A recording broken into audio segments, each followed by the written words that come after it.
Hello and good morning, friends. Welcome to the CEC-UGC live lecture. Dear friends, we are on the verge, or I would say that we are running the series on history of literary criticism very successfully. And in the previous session, we have discussed on Alexander Pope as a critic.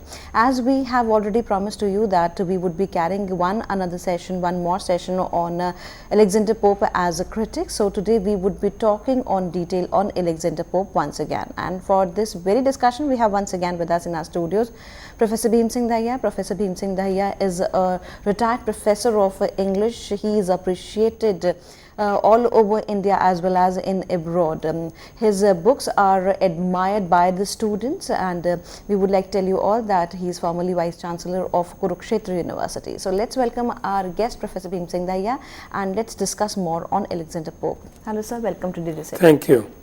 Well, we were halfway through in Pope's essay on criticism. Today we will try to complete the case, and where we had reached was to repeat the key things. One, that Pope is a neoclassical poet better known, but neoclassical critic also. He swears by the classics in poetry, beginning with Homer, Virgil, and so on. And it is from these classics that he draws his rules about literature and literary criticism. Of course, he also does not forget the authority like Aristotle or Horace, and writers like Homer or Virgil. And from them, both from theory as well as the practical poetry, he draws inferences, draws rules, and through them he makes his point. So today we begin with this quotation. He says, "True wit is nature to advantage dressed." True wit is nature to advantage dressed. What oft was thought, but never so well expressed. What he is trying to say is that nature is common to all. Subject is the same. Human life, human nature. But the writer makes a difference. For example, before Shakespeare, lot of stories, plays had been written on Hamlet, Othello, Macbeth, King Lear.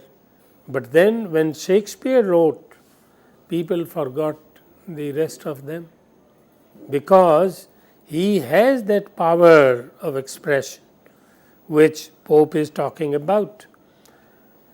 So many write, but there are some whose expressions are so powerful that they make an impact. This is what he says in these two lines. Master of rhymed couplet, as I said, is Pope. True wit, and by wit he means poet, writer in general, because today we will understand something else by wit. Wit, witty, intelligent, sharp-tongued, so on and so forth. But for Pope, wit means the poet, the writer in general. True wit is nature to advantage dressed. So he is strong, strong in nature. At the same time, he improves nature by dressing it up. Dressing comes through expression. So, the better the expression, the more nature improves. True wit is nature to advantage dressed, what oft was thought but never so well expressed. Nature is common to all. Most people think alike. We feel and think the same way. But where lies the difference? Difference lies in somebody's power of expression. Everybody is not Shakespeare. Everybody is not Ghalib. Everybody is not Premchand. You see, these are great writers who make a difference. The same things had been written about by other writers also. But then in their writings, they get special power, and it is that power of expression which impresses the reader. So, true wit is nature to advantage dressed, what oft was thought but never so well expressed. As I said yesterday, Ghalib used to say the same thing. कहते हैं कि गालिब का है अंदाज़े बयां और. Writer तो और भी हैं, but then nobody is able to express as well as he does. He is praising himself. But then that is true also. Great writers have the power of expression which ordinary writers do not have. And that brings us to the next quotation where he says, others for language all their care express, and value books as women men for dress. He means to say that there are two things in writing. One is the subject, the other is the style. Or one is nature, the other is expression. The same thing. But then he says, ordinary writers, general run-of-the-mill writers, they will care for words only, without caring to know the precise meaning and the context, whether or not in the particular context in which he is writing, the expression fits in or not. What is important is to make it befitting. Nature and wit, they must coincide, they must harmonize. So, words must harmonize with the subject. If they do not, then it turns out to be bad writing. This is what Pope is saying. He says ordinary writers, they will run after words and words and words, and mostly big words, mouth filling. Quite often not the proper choice for the context in which they are using it. What is important is the context, and whether or not the word chosen, you see, fits into the context. If it doesn't fit into it, however big it may be, however loud it may be, it is not going to serve the purpose. That is what Pope is saying. Others for language all their care express, and value books as women for dress. He means to say that language like dress is external, and you cannot run after externals. You cannot know a person by his dress. Dress may be deceptive, generally it is. What is more important is what is the man in those clothes. So, it is that man, his feelings, his emotions, his ideas, his views, his values, it is this which is going to matter, not the clothes. But he says, well, it is 18th century and Pope will have his age's bias against women. because it is derogatory. He says, women run after dress. They like men who are well dressed, which may not be the case. There are intelligent women who would not bother about your dress and so on. But then Pope is in the 18th century, where the prejudice was very strong. So others for language all their care express and value books as women men for dress. So books also as something externally acquired. It is acquisition. Somebody will boast of having read 200 books or having 5,000 books in his library. So what? What is important is how much of those books have you assimilated? How much of that value has gone into you? How much have those books transformed your personality?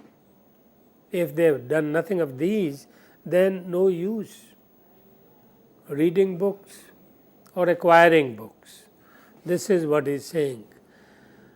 Others for language all their care express and value books as women men for dress.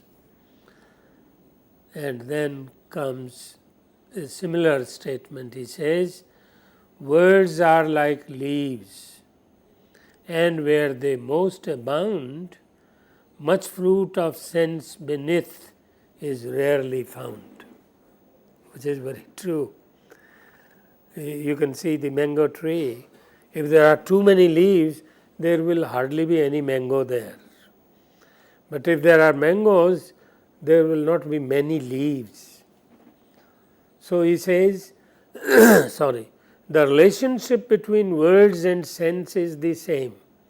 If you are using too many words, which means there is very little sense in them. Otherwise, you will not be using too many words, extra words. One precise word will be enough to do the job. What is more important is to know the precise word, the choice that you make of the proper word, the right word. Wrong words, you may use hundreds of them, no use. You will be making it worse and worse. So words are like leaves, and where they most abound, where there are too many, much fruit of sense beneath is rarely found. There will hardly be any sense in too many words. And you must have seen such people. They try to impress you by using too many words and big words, mouth-filling words. Now that means nothing. What is important is, what are you saying? What do those words convey? If they don't convey anything and they are words, you remember Hamlet? When Polonius is speaking, Polonius is bombastic. He uses words. Then somebody asks Hamlet, what did you hear from Polonius? What was he saying to you? He says, nothing. Words. So Shakespeare knew it long ago. Words by themselves do not mean much. What sense do they convey? That's why Pope insists upon the harmony between sense and sound. We'll come upon that next. He says, but true expression, like the unchanging sun, clears and improves whatever it shines upon. He says the choice word, the right expression will enhance the power of the subject, the beauty of the object. It will improve. But if you use wrong words, you may use hundreds of them, they are of no use. They will make the case worse. So that is what he is trying to say, that but true expression, like the unchanging sun, clears and improves. Because when the sun comes out, then it is all light, it is all bright, and trees or plants or buildings, everything improves, looks shining. He says the same is the case with the proper words. If you are using proper words, if you are making proper expression, then like the sun, it will improve the subject. It will make it more impressive and it will make it more effective. So Pope is not only a master of rhymed couplet, he is master of common sense also. You must have seen that his entire poetry is on that subject, sense and nonsense, fools and wise men. So it keeps making the distinction between them, and all sorts of spurious things like too many words or big words or just mindlessly traveling. You must have met people who are very proud of their having traveled so many places. They will say, I have seen the world, I have seen London, I have seen New York, I have seen this, that, and they will impress you by dropping these names. Pope says, so what? What is important is, what did you receive? When you came back, did you come back wiser, or you came back as you were? That's why in one of the poems he says, The Rape of the Lock, that he saw Europe and Europe saw him too. He was boasting of having seen the entire Europe, but Pope says Europe also saw what kind of fool he was, a wandering fool.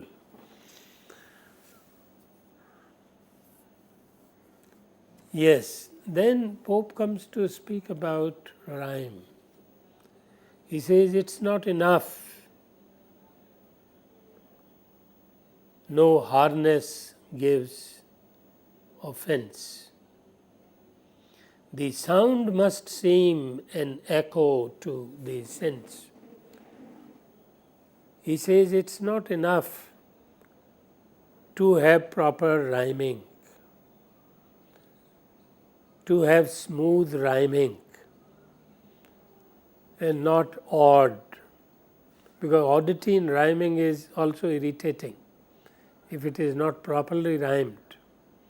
Everything will not rhyme with everything else. You have to have very similar sounds, only then the two words will rhyme with each other. So Pope says, you can do that at times, and it turns out to be senseless. So what is the use? So sound and sense, he says, must harmonize. It is not enough to have smooth sounds.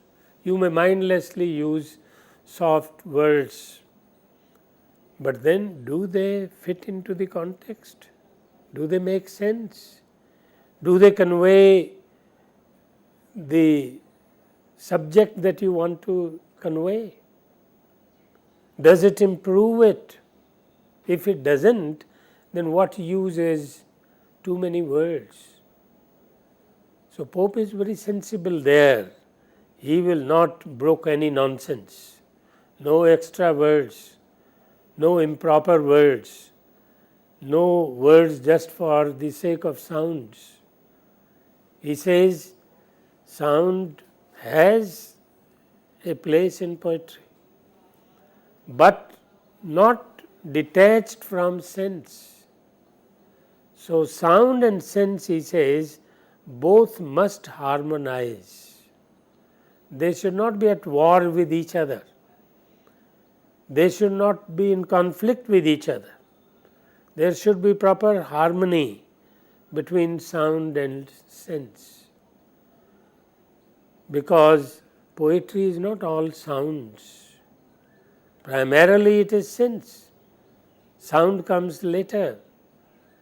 Sound, as he says, is like clothes, external appearance. But then the real thing is, what does it convey? The meaning. So sound and sense must harmonize in poetry to be good, to be great.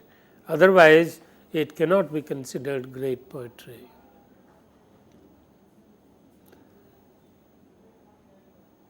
Regard not then if wit be old or new, but blame the false and value still the true. He says the distinction between a good poet and a bad poet does not lie between that somebody is very old, several centuries before he wrote, and somebody is very new. So he says the difference of good and bad does not lie in the difference between old and new. New can be as good or maybe better than the old. What will decide is the merit of the thing, which is old or new. So it is unimportant that somebody wrote 2000 years ago and somebody is writing today. We value our old books, maybe our epics, Iliad, Odyssey, Ramayana, Mahabharata, Bible. All these books we value not because they are old, but because they have something valuable in the words written there, and we value them for that wisdom. It is for the wisdom that we go to them, not because they are old, they are ancient. Some people do that, and that is what Pope is hitting at, that some people will say, oh, he is great because he wrote 2000 years ago. So what? Somebody may be born 2000 years ago, that doesn't make him great. Greatness lies in what you have said, what you have written. Sorry, not in the year you were born. So regard not then if wit be old or new, but blame the false and value still the true. The real difference lies between what is true and what is false, not between what is old and what is new. Old may be false and new may be true. So the real difference is between the true and false. And what is true and false for Pope? Whatever corresponds with nature is true, and whatever deviates from nature is not true, that is false, because it doesn't correspond with human nature or nature as such, life as such, true to life. So in a way, in critical terms, in literary terms, he is speaking of realism. In the later 19th century, then we had these movements, realism, and then came expressionism, and before that there was naturalism, realism, naturalism, then expressionism, then modernism. A lot of isms came, and by the way, isms started with Marxism. So Marx became Marxism. Similarly, reality became realism, and expression became expressionism. So these became literary movements. In English literature, they have definite place, there were definite movements, and there were definite sets of writers attached to every movement. So we have a meaning attached to them, It is not a fashion. It is not something fashionable to be this or that. What is important is whether you really mean that, whether you practice real realism or expressionism or naturalism or not. So, good nature and good sense must ever join. To err is human, to forgive divine. A good nature and good sense, both are important. In other words, simpler words, mind and heart. You can't live by the dictate of heart alone, nor can you live by the dictates of mind alone. The two have to be combined, and not only combined, they have to be harmonized, because unless there is a harmony between the two, there will be discord, and discord means split personality. Discord means not to arrive at any conclusion. So, you will go through lot of problems, lot of troubles. That is why he is insisting upon harmony between mind and heart. Otherwise, quite often with most people, heart goes one way, mind goes another. You want to do something, your mind dictates, but your heart does not support. You feel differently. So, Pope is insisting upon the perfect harmony between the two.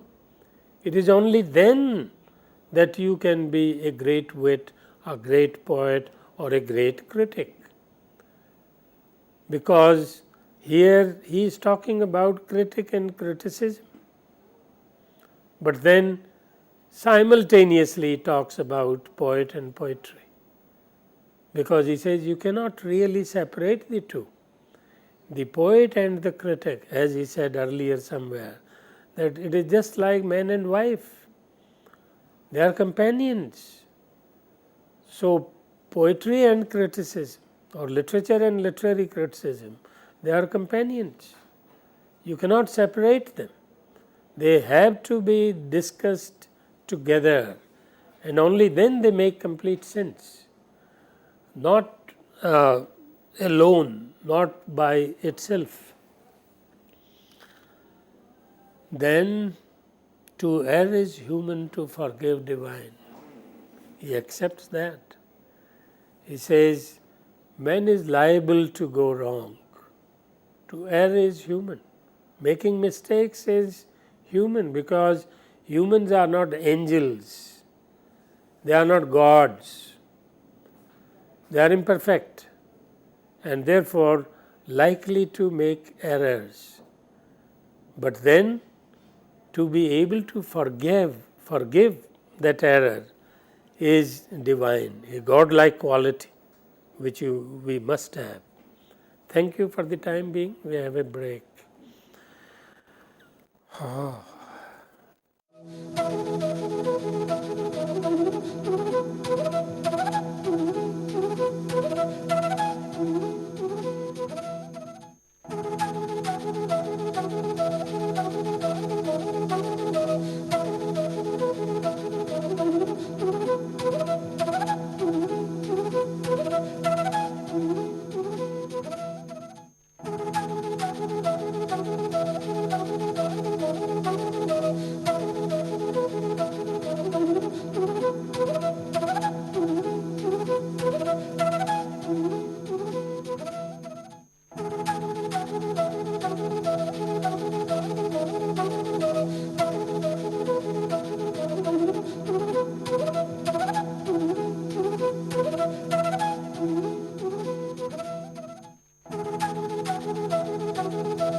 Okay, to continue our story of Pope's essay on criticism, we come upon another important statement.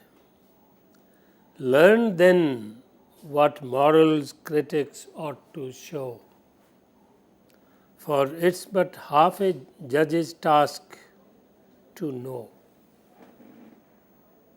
He means to say, just knowing is not enough. You may have read any number of books and you may claim that I know this, that, so many writers, so many authors, so many novels, poems. So what? What is important is how much of that reading have you assimilated? How much of that has gone into transforming your mind and your heart and your values?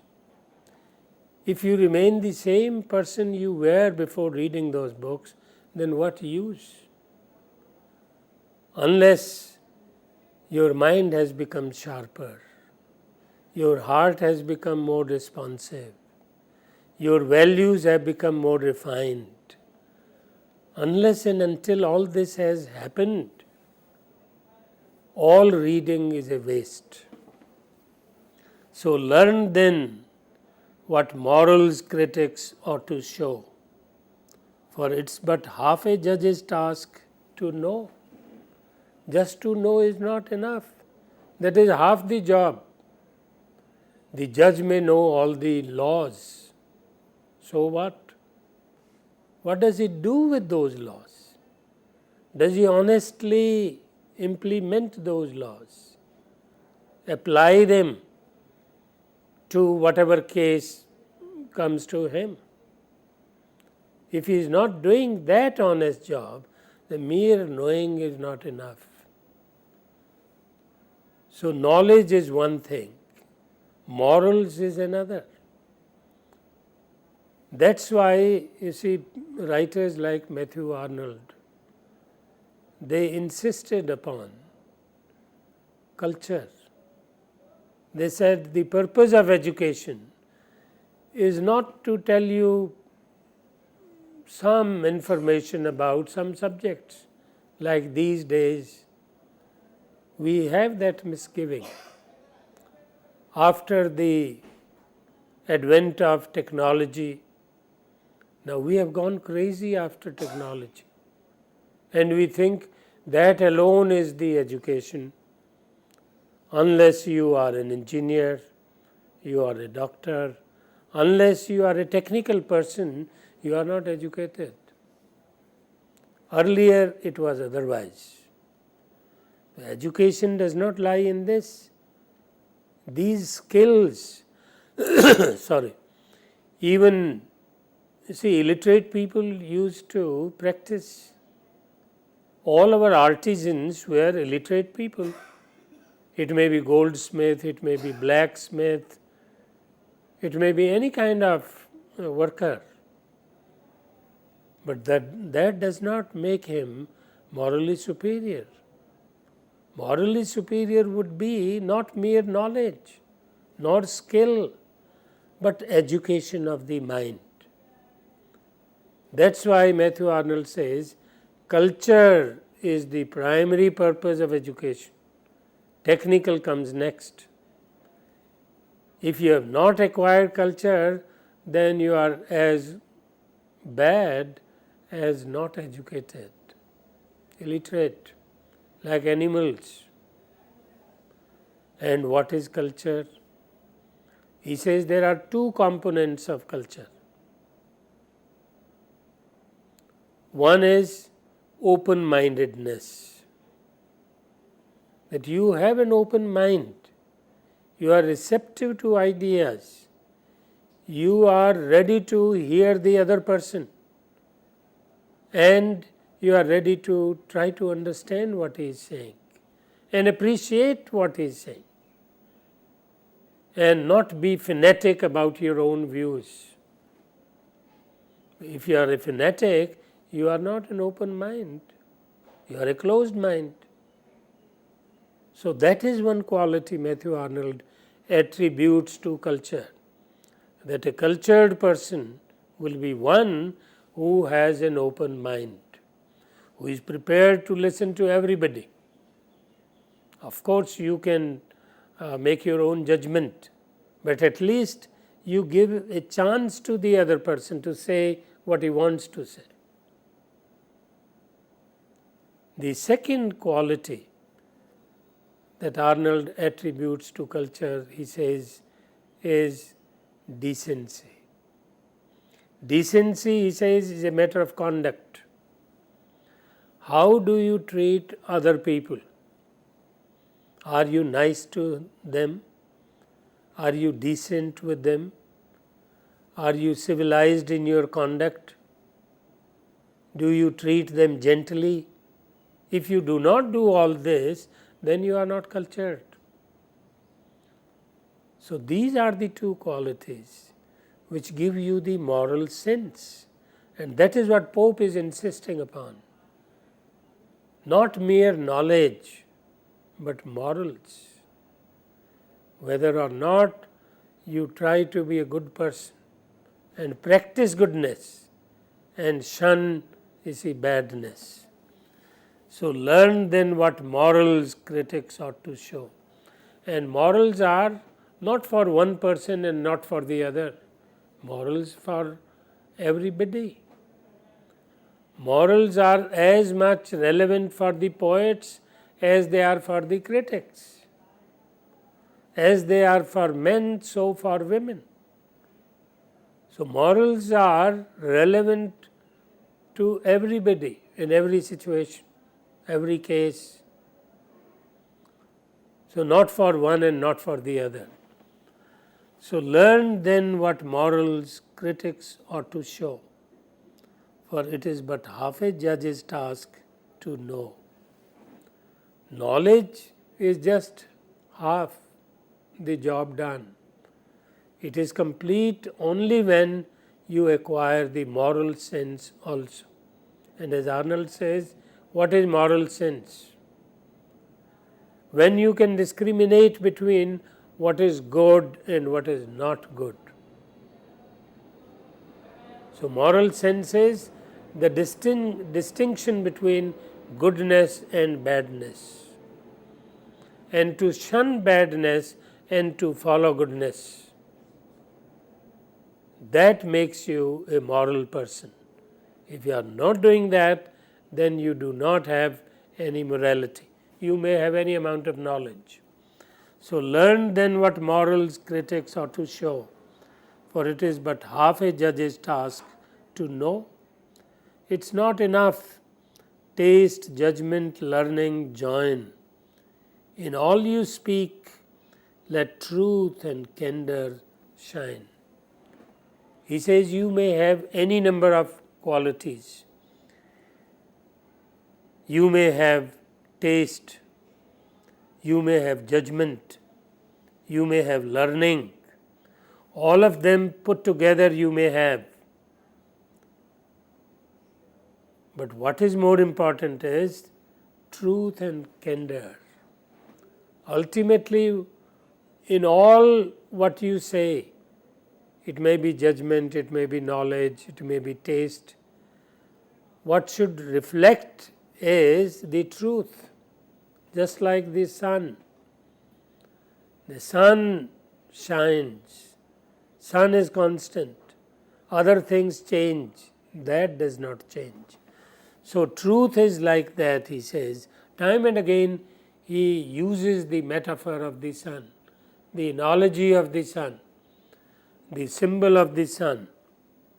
So it's not enough taste, judgment, learning, join.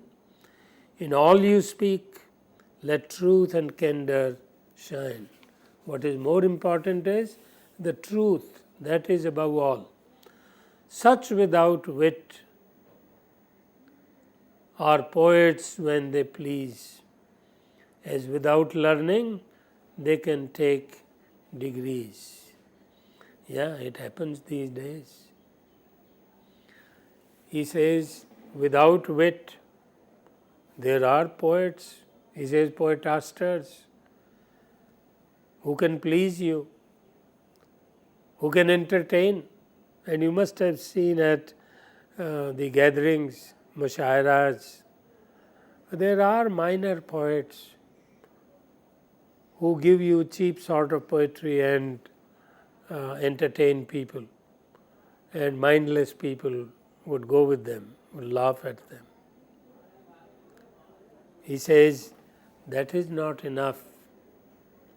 Such without wit are poets when they please, as without learning they can take degrees.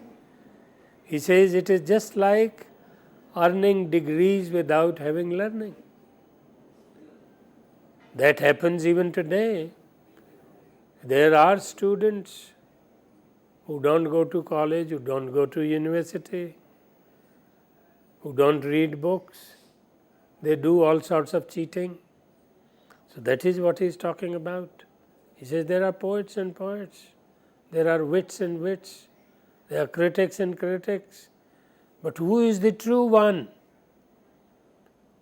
True one is one who does not have just the knowledge, just the judgment, just the taste.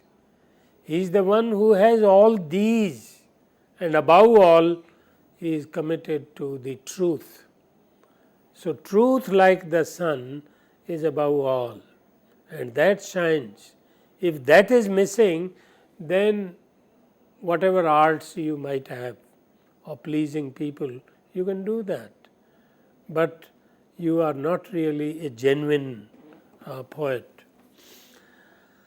Okay, such shameless bards we have, and yet it's true. There are as mad abundant critics too. He says this sham, this falsehood is not true among poets alone, among critics also. You have all kinds. You have the false ones, you have the spurious ones who make claims, who brag about themselves, who will drop big names, who will drop names of big books, and yet in the real sense they are empty. They have nothing inside because they are committed to nothing. They have no morals, they have no conscience. So it is this which Pope is emphasizing, that all else goes waste if one thing is missing, and that one thing is truth. So commit yourself to truth, the other things you can take care later. Such shameless bards we have. Bards means poets, and yet it is true. There are as mad abundant critics too. He says it's not true of poets alone. Among critics also you have all sorts. The bookful blockhead, ignorantly read, with loads of learned lumber in his head. Bookful blockhead. He says there are blockheads, mindless people, but they will say they have read thousands of books. They can churn out names, titles, authors, and yet they have acquired nothing. So it is not enough to know books, nor is it enough to read books. What is more important is what you gain out of them, what you retain, which has become yours, which you have acquired as an acquisition, as a possession, as a part of your character, of your personality. If you haven't done that, then all your acquisition is a waste. All your knowledge, all the number of books you mention are of no use.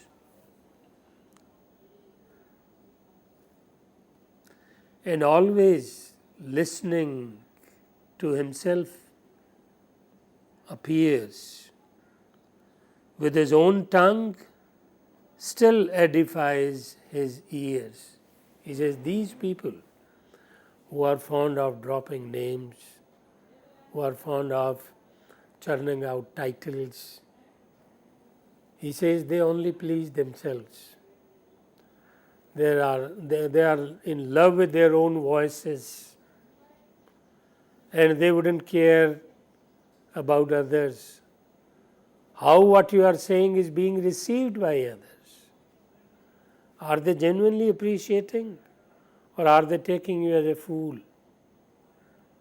So he says there are people who are full of themselves, and they wouldn't bother about the audience, and they would go on boring them or tiring them.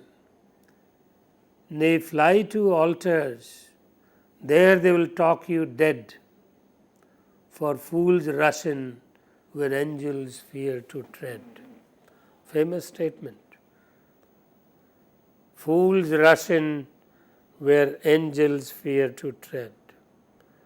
Because fools are unmindful of what they are doing, what place they are going, what they are saying, what they are listening.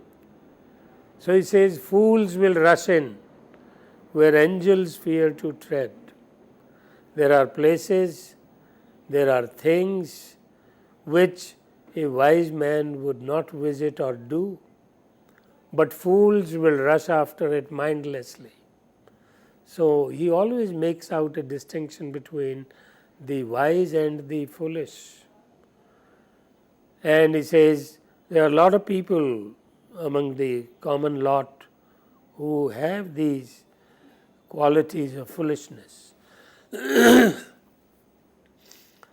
So, sorry, they fly to altars, there they will talk you dead, speaking. They will talk you dead. For fools rush in where angels fear to tread. Because angels will not be talking uselessly or talking aimlessly. They will talk sense. But fools will always keep talking without bothering what they are saying and how they are being received. But where is the man who counsel can bestow, still pleased to teach and yet not proud to know? He says, where are such people? In other words, he means to say there are not many who have both knowledge as well as the capacity to teach, but teaching by practice, teaching not by talking alone. There are a lot of talkers, as Hazlitt says about Coleridge. He says, the talkers are at large, beware. He is warning the Englishman. Beware, Englishmen, the talkers are at large. So talkers are always at large.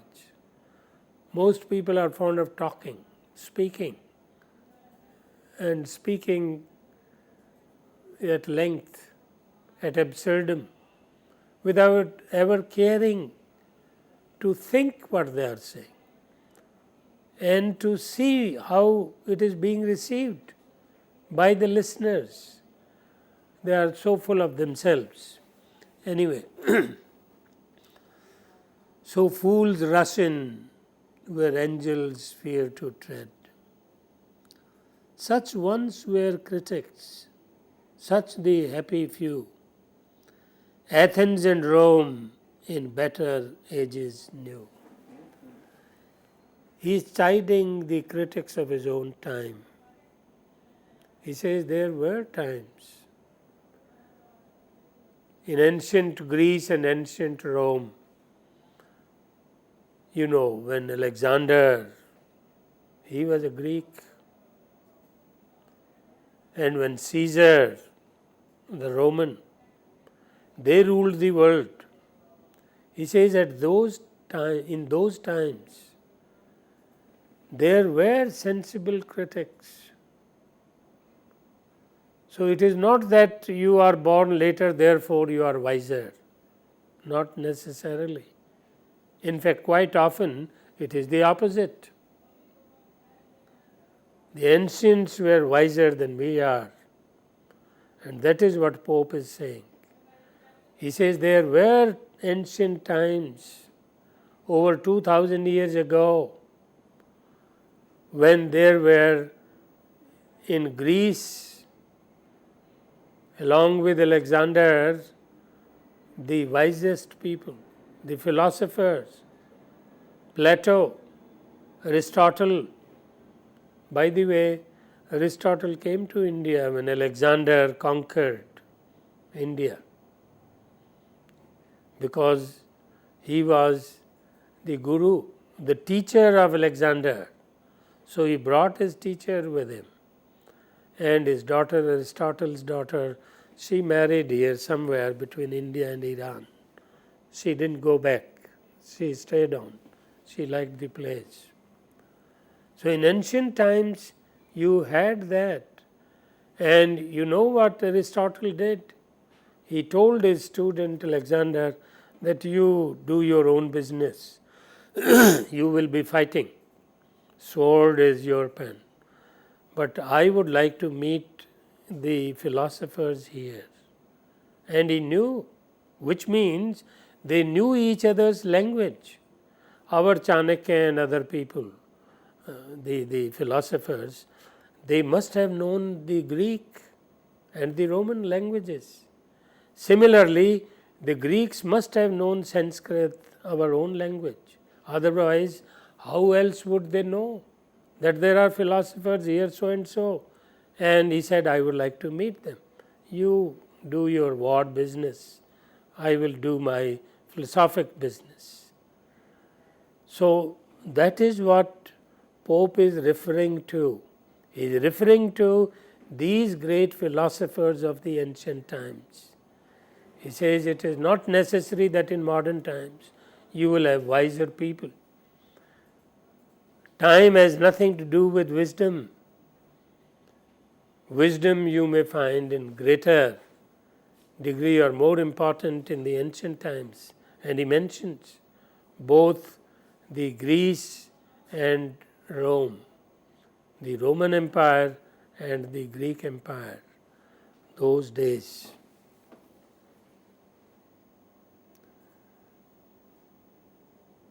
Poets a race long, unconfined and free, still fond and proud of savage liberty. Yeah, he says poets are fond of their own freedom, own liberty, and they are proud of that. They will not care for kingdoms, they will care for philosophy. Sorry, they will care for wisdom. And that is what he is talking about, that there were people in the ancient times who cared for philosophy, not for empires.